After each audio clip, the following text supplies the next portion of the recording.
नमस्कार उज्जैन, मैं हूं आपके साथ आकांक्षा पिवाल और आप देख रहे हैं भाई न्यूज का 28 अप्रैल शुक्रवार शाम का बुलेटिन। खबरों की ओर रुख करने से पहले देखते हैं आज की कुछ खास हेडलाइंस। रात के अंधेरे में छेनू का आतंक, बिजली गिरने से दादी की मौत, पोती घायल। बारिश से कृषि उपज मंडी में खुले में रखा हजारों क्विंटल गेहूं भीगा। भाजपा की लाडली बहना योजना को टक्कर देगी कांग्रेस की नारी सम्मान योजना। शादी से इनकार किया तो घर में आग लगा दी। तो आइए जानते हैं अब खबरों को विस्तार से। इस बुलेटिन के प्रायोजक हैं hotel Raj Sagar family restaurant and resort. Madhavnagar थाना अंतर्गत दमदमा क्षेत्र में गुरुवार रात गोली चलने से हड़कंप मच गया। कुख्यात बदमाश छेनू और उसके गुर्गों पर दमदमा निवासी गोलू के घर जाकर रात के अंधेरे में गोली चलाने का आरोप लगा है। माधवनगर पुलिस ने मौके से जरूरी साक्ष्य जुटाए हैं। फरियादिया ने माधवनगर थाने में शिकायत दर्ज करवाई है, जिसके बाद पुलिस ने पत्थरबाजी करने की धाराओं में केस दर्ज किया है। दरअसल गुरुवार रात तेज हवा के साथ हुई बारिश के चलते कई क्षेत्रों में बिजली गुल हो गई थी। माधवनगर थाना क्षेत्र के दमदमा में बदमाशों ने इसी बात का फायदा उठाते हुए क्षेत्र में आतंक मचाते हुए गोलीबारी की घटना को अंजाम दिया। दरअसल कुख्यात बदमाश छेनू और दमदमा निवासी गोलू के बीच जमीन विवाद को लेकर पिछले कई सालों से रंजिश चली आ रही है। कई बार दोनों पक्ष आमने सामने भी हो चुके हैं। गुरुवार रात इसी रंजिश के चलते छेनू, उसका बेटा साहिल और अन्य लोग दमदमा स्थित गोलू के घर पहुंचे और गाली गलौज की। उस समय घर में गोलू की मां फिरोजा बी और पिता सुल्तान खान मौजूद थे। छेनू ने गोलू के घर के दरवाजे पर फायर करते हुए जान से मारने की धमकी दी और भाग निकला। घबराए परिजनों ने माधवनगर थाना पुलिस को सूचना दी, जिसके बाद थाने के एसआई सलमान कुरैशी ने घटना स्थल पर पहुंचकर मौका मुआयना किया। गोलू के परिजनों ने बताया पुलिस ने मौके से खाली कारतूस भी बरामद किया है, जिसके फोटो भी परिवार ने मीडिया को उपलब्ध करवाए हैं। हालांकि पुलिस गोली चलने की घटना से इनकार कर रही है। मामले में माधवनगर पुलिस ने छेनू और उसके बेटे साहिल पर पत्थरबाजी करने और जान से मारने की धमकी देने की धाराओं में प्रकरण दर्ज किया है। ऐसा हुआ कि पानी आ रहा था और पानी आया तो मैंने यूँ क्या गाड़ी उठा के अंदर रख लो, बस गाड़ी उठा के हमने अंदर रखी, एकदम ईंट फेंकी। तो मैंने कहा कौन है रे, दरवाजा खोला तो मैंने बोला, मैंने कहा कि तो एकदम गोली चली तो मैंने जोर से दरवाजा लगाया और इन्होंने ये हटे और हम चढ़ाव पे भागे और 2 बाइक लेके आए, 5-6 जने थे और मैं थाने पे गई, पुलिस वालों को बुलाया। पुलिस वालों ने वो गोली चली वो उठाई। दो बाइक थी, एक एक्टिवा थी, एक गाड़ी और थी और 2 ही गाड़ी पे 3-3 जने बैठे। मेरे को तो छनू की आवाज लग रही थी और साहिल की, निकलो रे बाहर, माँ बहन की गाली बक रहे थे। 2017 का हैगा, मकान का विवाद चल रहा था। मकान के विवाद में राजीनामे के लिए उन लोगों ने बुलाया था क्योंकि रिपोर्ट मेरे भाई ने डाली थी। कल रात में थाना माधवनगर में एक मामला दर्ज हुआ जिसमें आपसी विवाद की स्थिति बनी थी, जिसमें ईंट पत्थर फेंकने की बात को और ईंट पत्थर घर के सामने फेंके गए और विवाद की स्थिति बनी, जिस पर से थाना माधवनगर में एक आपराधिक प्रकरण पंजीबद्ध किया गया है। फिलहाल मामला दर्ज किया गया है और ये आपस की लड़ाई का मामला है और इसमें विवेचना जारी है। इंदौर स्थित ग्राम नवाखेड़ा में शुक्रवार शाम दादी पोती पर बिजली गिर गई, जिससे दादी की मौत हो गई, जबकि पोती गंभीर रूप से घायल है। उसे सिंधी कॉलोनी स्थित एक निजी अस्पताल में इलाज के लिए भर्ती करवाया गया है। मिली जानकारी के मुताबिक ग्राम नवाखेड़ा की रहने वाली कमलाबाई पति धीरूनाथ उम्र 40 वर्ष और 13 वर्षीय कविता पिता बंटी सोलंकी शुक्रवार सुबह 10 बजे बकरियां चराने ग्राम निनोरा में शिप्रा किनारे जंगल में गए थे। दोपहर 2:30 बजे अचानक बारिश होने लगी। बारिश से बचने के लिए दोनों पेड़ के नीचे खड़ी हो गई, तभी उन पर बिजली गिर गई। गंभीर हालत में दोनों को परिजन उज्जैन स्थित निजी अस्पताल लेकर पहुंचे, जहां डॉक्टरों ने कमलाबाई को मृत घोषित कर दिया। वहीं कविता को फिलहाल आईसीयू में रखा गया है। बताया जा रहा है कि कमलाबाई कविता के पिता बंटी सोलंकी की काकी है। ये तो मेरी लड़की और मेरे अंकल के काकी लगती है। हमें यहाँ से 8-9 बजे निकले थे बकरी चराने और 2 बजे 2:30 बजे के बीच में एक दुर्घटना हुई। ये बिजली गिरने पानी जैसा हो रहा था और 2-4 जने थे, वो साथ में बच्चे उन पे, तो वो भाग के अंदर चले गए और इनने बकरी पलटाने के हिसाब से घर चलने अपन, तो घर के लिए रवाना हुए और ऐसा हादसा हुआ। पानी घर तरफ। मौसम बदलने से गुरुवार रात और शुक्रवार को हुई बारिश के चलते चिमंगन स्थित कृषि उपज मंडी में रखा किसानों और व्यापारियों का हजारों क्विंटल गेहूं भीग गया, जिससे किसानों और व्यापारियों की परेशानियां बढ़ गई। किसानों का कहना है कि उपज गीली होने से अब सही कीमत नहीं मिल सकेगी। गुरुवार शुक्रवार की दरमियानी रात शहर में आधे घंटे तक जोरदार बारिश हुई। यह स्थिति शुक्रवार को भी रही। सुबह बूंदाबांदी के बाद शाम को झमाझम बारिश हुई। दिन भर में 14.4 मिलीमीटर वर्षा दर्ज की गई। तेज बारिश के चलते चिमनगंज स्थित कृषि उपज मंडी में खुले में रखा व्यापारियों का हजारों क्विंटल गेहूं भीग गया। यही स्थिति उपज बेचने आए किसानों की भी रही। गेहूं गीला होने पर उन्होंने सही कीमत नहीं मिलने की बात कही। हालांकि बारिश के चलते किसान और व्यापारी अपनी उपज को बचाने की जुगत में लगे रहे।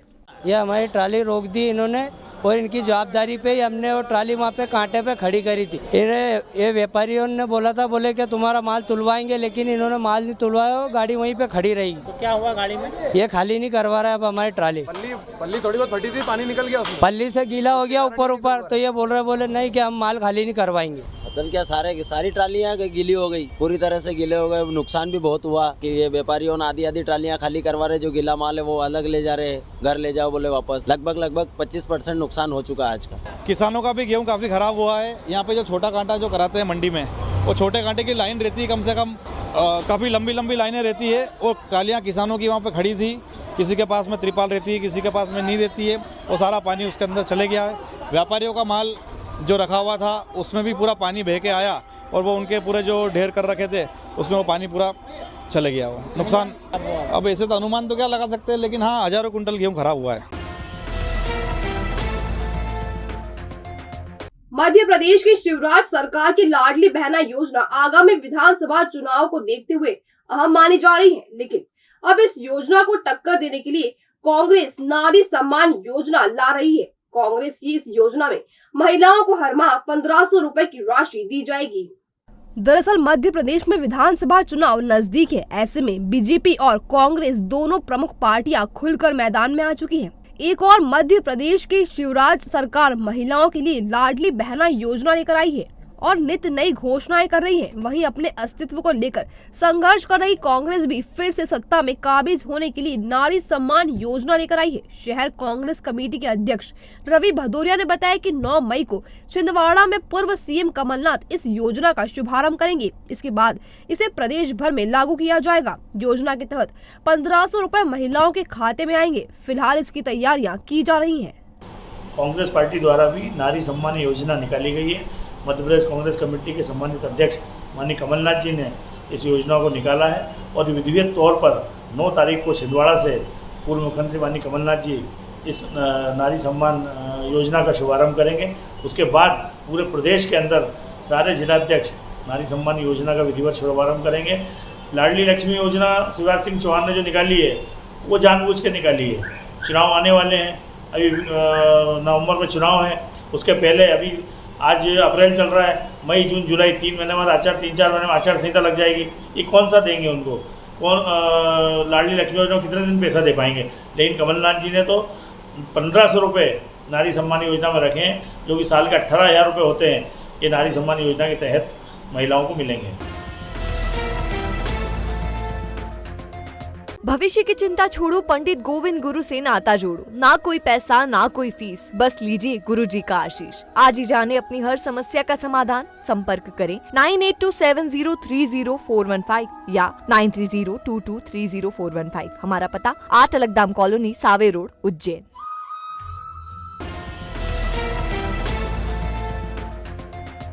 पति को छोड़कर कई वर्षों से हामू खेड़ी में मजदूरी कर जीवन गुजार रही महिला पर पूर्व प्रेमी ने पहले तो शादी का दबाव बनाया और महिला के इनकार करने पर उसके घर में आग लगा दी। पीड़ित महिला ने पूर्व प्रेमी पर चाकू की नोक पर दुष्कर्म करने का आरोप लगाया है। नागझुरी पुलिस ने महिला की शिकायत पर प्रकरण दर्ज कर जांच शुरू कर दी है।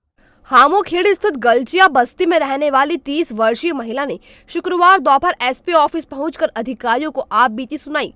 महिला ने बताया कि उसके घर के पास ही रहने वाले ओम प्रकाश उर्फ राजपिता तुलसीराम चौहान से कुछ समय पहले उसकी दोस्ती थी। पिछले 6 महीने से महिला ने राज को छोड़ दिया था। तभी से राज उस पर शादी का दबाव बना रहा है। कुछ दिनों से राज ने महिला के घर के सामने रस्सी बांध रखी है और शादी से इनकार करने पर मरने की धमकी भी दे रहा है। गुरुवार दोपहर भी उसने महिला से विवाद किया था, जिसके बाद पीड़िता अपनी मां के घर तराना चली गई थी। रात को पड़ोसियों से सूचना मिली कि किसी ने उसके घर में आग लगा दी है।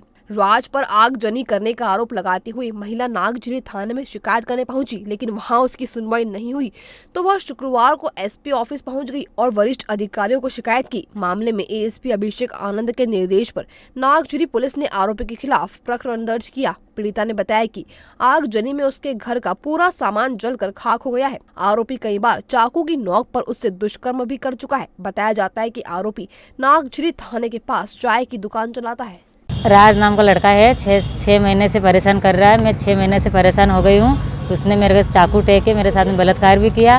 मैंने वो रिपोर्ट भी डाली थी, फिर उसने चाकू का फिर राजीनामा भी करवाया। फिर मैं डर गई, तो फिर मैं अभी परसों दिन आई थी थाने में, तो वहाँ पे भी रिपोर्ट नहीं लिखी। फिर आज रात में उसने घर में का सारा सामान जो 40,000 था वो भी ले गया और आग लगाई और एक फ्रिज और टंकी गायब है उसमें से, और पूरा सामान जला दिया घर में से।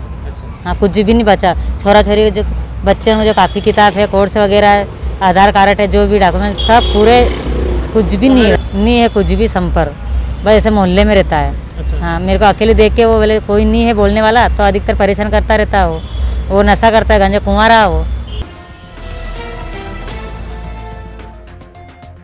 नगर निगम ने शहर की अवैध कॉलोनियों के नियमितीकरण को लेकर कार्रवाई शुरू कर दी है। दूसरे दिन शुक्रवार को वार्ड 16 में भुवनेश्वरी कॉलोनी और खंडेलवाल कंपाउंड के रहवासियों के लिए शिविर लगाया गया।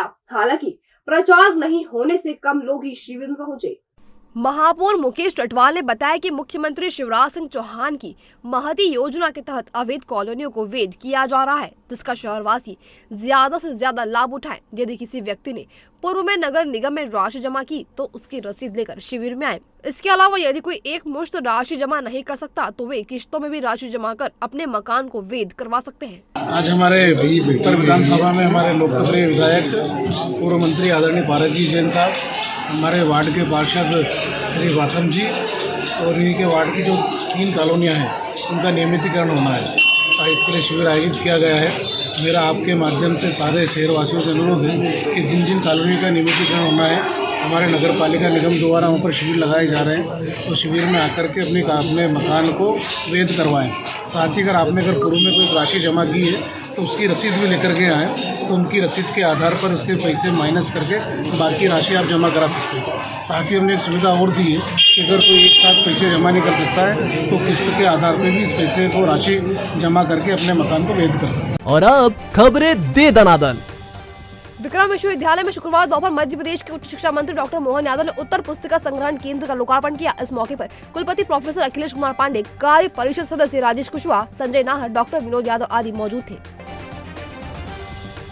देश के ख्यात नाम व्यंग्यकारों के साझा संकलन हमारे समय के धनुर्धारी व्यंग्यकार का विमोचन वरिष्ठ व्यंग्यकार मुकेश जोशी ने किया। इस संकलन में उज्जैन के 5 व्यंग्यकार शामिल है, जिनमें रमेश चंद्र शर्मा, शशांक दुबे, राजेंद्र देवधर दर्पण, राजेंद्र नागर निरंतर और डॉक्टर हरीश कुमार सिंह शामिल हैं। संकलन का संपादन नई दिल्ली के प्रोफेसर राजेश कुमार एवं लालित्य ललित ने किया।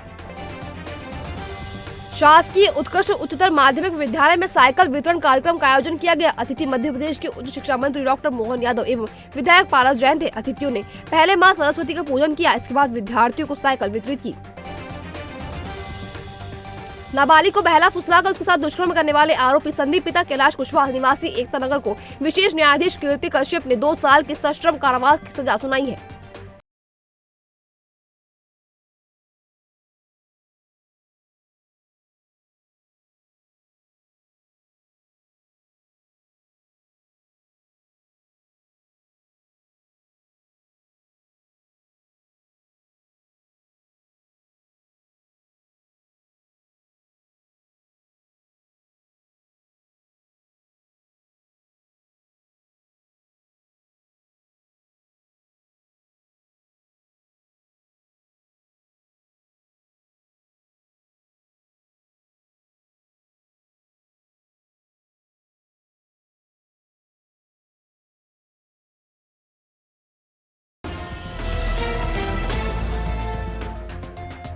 तो ये था अभय न्यूज का आज का बुलेटिन। अगर खबरों को लेकर आपके पास कोई फीडबैक हो या कोई जानकारी हो तो हम तक जरूर पहुंचाएं।